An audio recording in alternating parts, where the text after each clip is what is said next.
Bueno, podríamos decir que mi primer desarrollo profesional fue cuando tenía 21 años.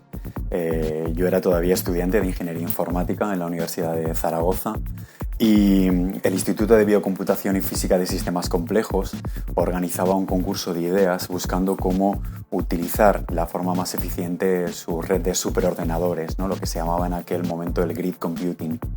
Y bueno, creé un algoritmo para coger la información genética, la que portan lo que son las cadenas de ADN y organizarla en una estructura computacional que se denomina árboles de sufijos y que básicamente lo que permite es realizar búsqueda de patrones genéticos específicos en un tiempo de coste computacional muy pequeño. Entonces, esto lo que permite es a investigadores buscar mutaciones o incluso estudiar enfermedades genéticas de una forma mucho más eficiente. Y por primera vez, a los 21 años, me di cuenta de que el mundo que tenía ahí delante, el mundo que veía, el mundo que todos los días atravesaba para ir a estudiar en la universidad, era algo que estaba a mi mano, era algo sobre lo que yo podía influir y era algo sobre lo que yo podía crear impacto. Y ahí fue el momento en el que me di cuenta que todo lo que estaba aprendiendo podía tener un impacto en el futuro del mundo y de mucha gente que vivía en él. Keine Schwächen bleiben unentdeckt. Haben in die Machtzentralen eingecheckt. Und am Ende unserer Erde ist nicht abzusehen. Hacker sind sehr wertvoll, aber unbequem. Microsoft-Dateien mit Viren infiziert. Bueno, 2 años después, cuando tenía 23, andaba investigando las formas de organizar información y de crear procesos eficientes que tiene la naturaleza.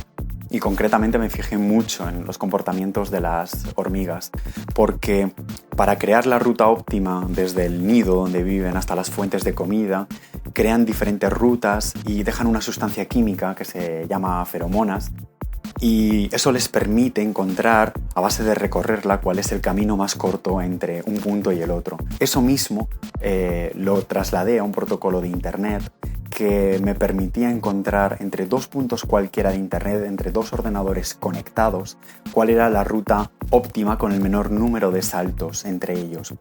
Y eso lo que al final conseguíamos es un algoritmo que permite encontrar el camino más corto y por lo tanto transmitir información en el menor tiempo posible. Y esto fue muy importante porque este protocolo de comunicación que realicé para Internet fundamentaría la base de lo que años más tarde sería la creación de Libelium.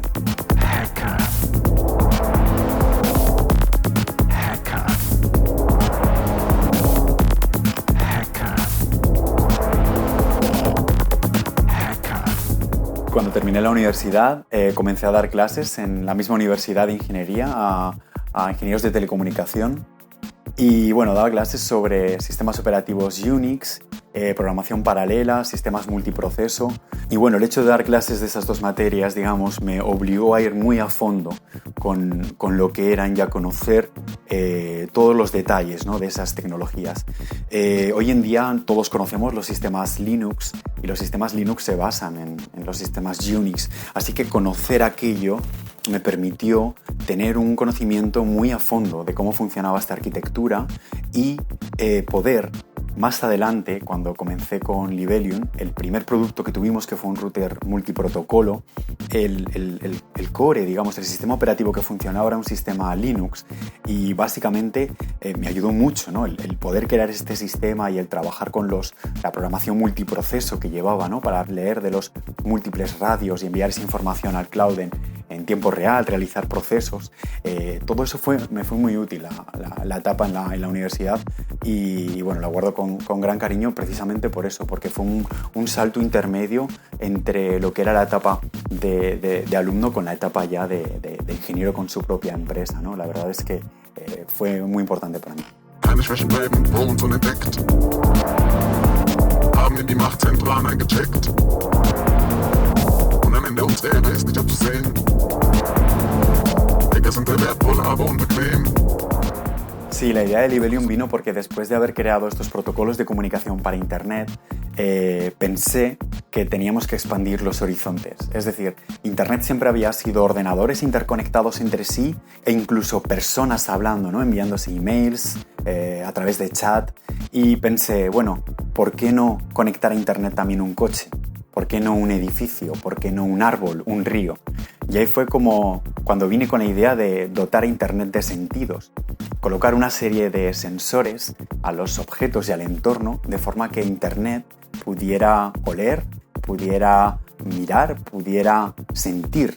Es decir, tuviera la capacidad de tener sentidos y expandir los horizontes de lo que conocíamos como Internet. Bueno, y así fue como mi equipo y yo nos pusimos a investigar la forma de crear algoritmos de comunicación eficientes con muy bajo consumo, porque estos sensores son unidades autónomas, tienen una pequeña batería y tiene que ser muy eficiente tanto la comunicación como el procesado de la información.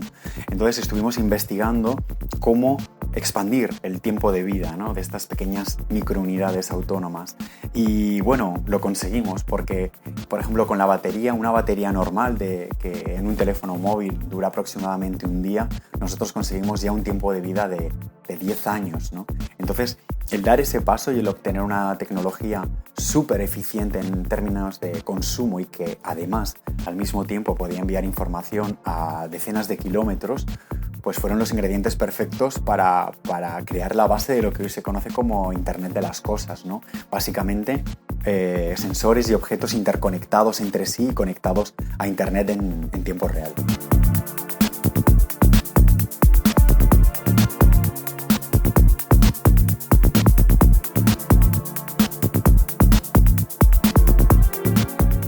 Sí, el nombre de Libelium está inspirado en la palabra libélula porque para mí las redes de sensores son como un enjambre de insectos que se esparcen por las ciudades, por el campo, que se posan y son capaces de traernos información de cada uno de esos puntos, información local. Es como la tecnología invisible, la tecnología que funciona cuando no la vemos y que es capaz de captar toda esta información que nos rodea y que de normal no somos capaces ni de visualizar ni de utilizar, pues estas redes de sensores es capaz de hacer eso. Es capaz de llegar, traer información y de que seamos capaces de utilizarla y de, obviamente, de tomar ventaja de ello.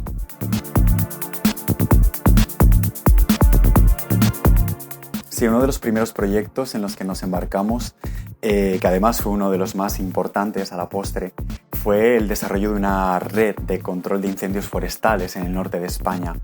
Así que básicamente lo que hicimos fue integrar sensores como este que ves aquí en los árboles. Los poníamos con paneles solares y estos son sensores de gases y básicamente lo que hacen es medir variaciones en gases relativos a la combustión como CO, CO2. Y con esto lo que podemos saber es si hay un fuego, una combustión cerca y detectar, ¿no?, un conato de incendio y lanzar una alerta temprana. Y bueno, fue un proyecto muy importante porque para nosotros era una forma directa en un país como España de poner la tecnología, ¿no?, al servicio de la prevención de los incendios forestales y no sé, fue yo creo que también un punto clave, un punto de inflexión en el comienzo de la empresa y en vislumbrar un futuro que era prometedor.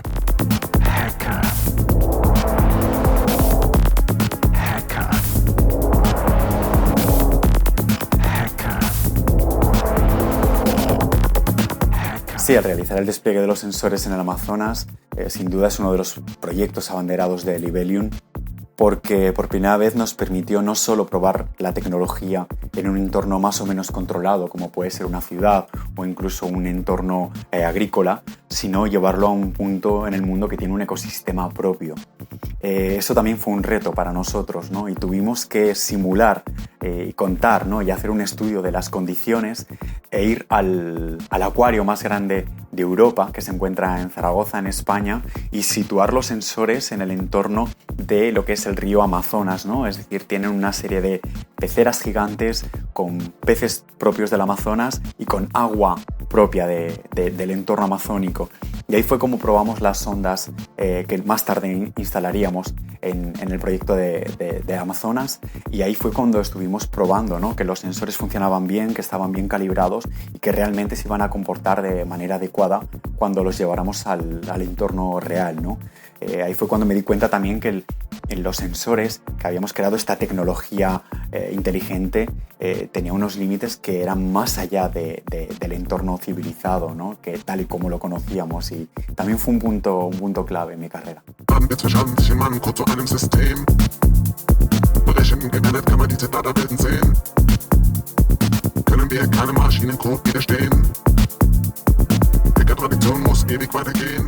Sí, bueno, el proyecto de Fukushima fue uno de los que más impacto directo tuvo y fue uno de los más importantes, es decir, porque cuando sucedió el desastre y la planta nuclear empezó a emanar todos estos residuos con radiación, yo vi que la gente se acercaba a las unidades de control, iban con trajes especiales y medidores a la central.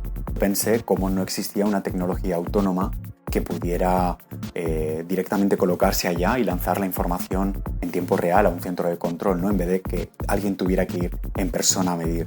Empezamos a trabajar mi equipo y yo en ello, les planteé un diseño y en un tiempo récord, en un mes, conseguimos tener un dispositivo como este que ves aquí, que básicamente lo que consiste es un tubo Geiger que mide la radiación beta y gamma que llega y es capaz de, con una batería, poder desplegarse mediante un helicóptero o un dron en la zona y coger esos datos que nos llegan de la radiación, de los niveles de radiación reales en los alrededores de la central, y enviarlos por la red de telefonía.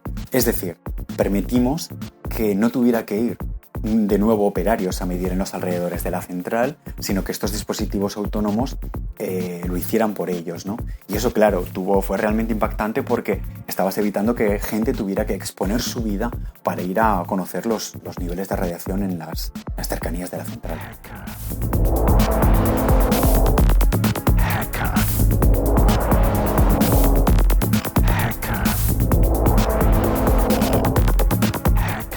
Sí, a raíz de la monitorización nuclear que realizamos en Fukushima, la Agencia Aeroespacial Americana, la NASA, se puso en contacto con nosotros porque estaban estudiando cómo medir las tormentas solares, que básicamente el Sol emite un tipo de rayos, se llama rayos gamma, y que es un tipo de radiación nuclear que llega a la Tierra, ¿no? Y tiene problemas en las redes de telecomunicaciones, incluso a nivel ya de la piel, en la creación de eritemas.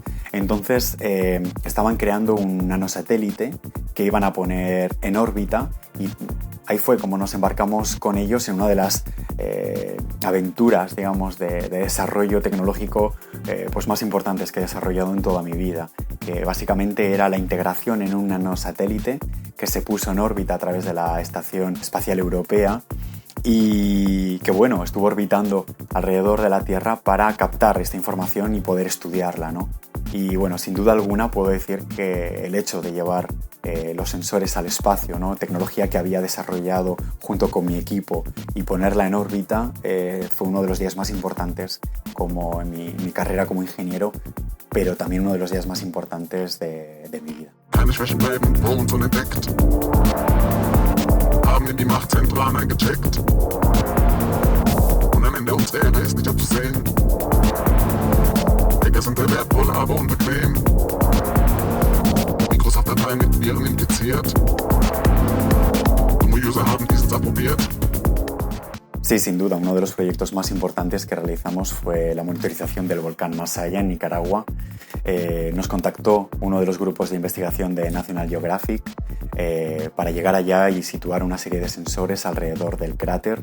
Es uno de los volcanes activos más importantes del mundo, y lo que querían era medir los niveles de sulfuro de hidrógeno para llegar a predecir una posible erupción del volcán. Y con esto generar una alerta temprana y evacuar a todas las poblaciones anexas, ¿no? al entorno del volcán. Tuve la suerte de formar parte de esa expedición y viendo todo ese río de lava enfrente de ti, ¿no? Todo ese magma, y sentir toda esa fuerza de la naturaleza debajo de tus pies, es una dosis de humildad una dosis de humildad que te pone en tu sitio, ¿no? Y te hace pensar que muchas veces, aunque pensemos que nos creamos los reyes del universo, las personas en general, los humanos, somos una parte muy pequeña.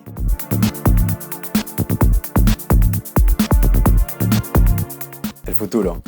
Bueno, llevamos unos años desplegando cientos de miles de sensores por todo el mundo y ahora una de las cosas en las que estamos trabajando es cómo dotar de inteligencia a todos ellos. Es decir, no que sean como unidades individuales, sino que formen un colectivo, que sean capaces de tener una especie de cerebro global y de incluso tomar decisiones de forma inteligente entre ellos, que sean capaces de aprender del entorno y autoprogramarse. Es decir, aprender qué cosas están sucediendo y de una forma inteligente ser capaces de anticiparse a eventos o a situaciones nuevas que les puedan llegar. En cierta manera estamos trabajando en crear una especie de autoconsciencia de sí mismos, esta red de sensores, porque en ese momento es cuando realmente va a haber una diferenciación total en lo que conocemos como Internet de las cosas.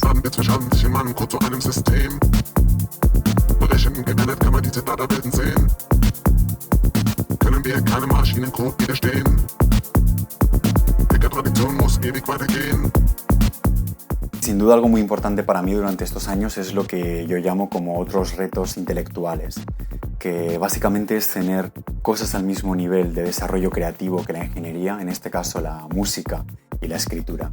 Soy productor de música electrónica desde hace 7 años y he tenido la suerte de editar en sellos de todo el mundo distintos EPs y álbumes, siempre en vinilo, que es un formato físico que a mí me gusta mucho porque uno puede ver las ondas de sonido realmente grabadas, ¿no? en cada uno de los acetatos, y es una sensación muy bonita, ¿no? El ver que esa parte que tú estás componiendo, esas ondas sonoras, se ven traducidas en algo físico que puedes tocar, puedes colocar, ¿no? en la estantería. Es parte del crear valor, pero a la vez hacerlo a través de algo tangible.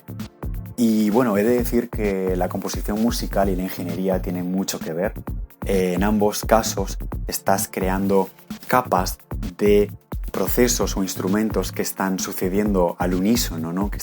Hay una sincronía detrás, hay un paralelismo entre todos ellos, tanto en la composición musical de distintas capas o instrumentos, como en la composición computacional, ¿no? De distintos procesos o procesos en paralelo que están sucediendo al mismo tiempo. Entonces, he de decir que mi faceta como ingeniero se ha visto, la creatividad como ingeniero se ha visto mejorada muchísimo, ¿no? Por todo este proceso de creatividad musical y de composición musical, y que el tener ambas facetas a la vez me ha permitido sin duda el mejorarlas y el llevar a cabo cosas que si no hubiera sido por una o la otra no hubiera podido crear. Sí, otra de mis grandes pasiones es la lectura y la escritura de filosofía. Soy un fiel seguidor, ¿no? de todo aquel que tiene un pensamiento único que expresar y que huye de la ideología en pro de las ideas, que es justamente lo contrario. Me gustan mucho los filósofos que escriben filosofía, como puede ser Camus o Sartre o Heidegger o Cioran, pero también me gustan mucho los escritores que dan filosofía a través de otro tipo de escrituras, ¿no? Como por ejemplo, pues puede ser Onetti o Cortázar o Hermann Hesse, por ejemplo, ¿no? Una de las cosas más importantes en mi vida es que no me considero lo que se llama un filósofo de campanario, una de esas personas que piensa las cosas desde un sitio tranquilo o desde la seguridad de su hogar. Creo que soy una de esas personas que piensa que la experiencia es una de las partes más importantes en la vida de una persona y que le gusta lanzarse para hacer cualquier cosa en cuanto a los temas de investigar, los temas de desarrollo a la hora de crear una empresa, o también el ir a actuar, ¿no? a un país y hacer una actuación de la música que hago. Creo que esa mixtura entre lo que es el pensamiento y la obra vivida es algo que ha sido muy ventajoso en mi vida para mí y que me ha permitido el poder enfrentarme a muchas cosas sin un miedo determinado al fracaso, ¿no? Creo que el único fracaso hubiera sido no intentarlo, y el que pensar, ¿no? que en la vida te das cuenta de que no hay fin, solo hay camino, y hay que cogerlo y coger ese camino y llevarlo hasta el final, ¿no? Y eso creo que el haber aprendido eso en vida es una de las cosas más importantes. Bueno, la verdad es que este tipo de conocimientos, junto con otros que he ido viviendo, los he ido plasmando en diferentes cuadernos. Voy a intentar aunarlo, si el tiempo me lo permite, en un volumen e intentar publicar algo con todas estas ideas, ¿no?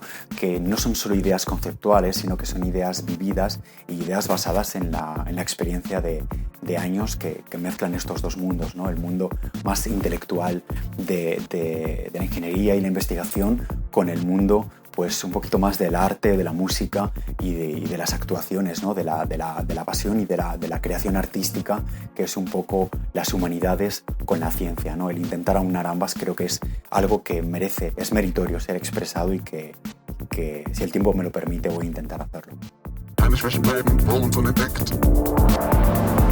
Haben in die Machtzentralen eingecheckt. Und am Ende uns der ist nicht abzusehen. Hacker sind wertvoll, aber unbequem. Microsoft-Dateien mit Viren infiziert. Dumme User haben dieses approbiert. Und am Ende uns der ist.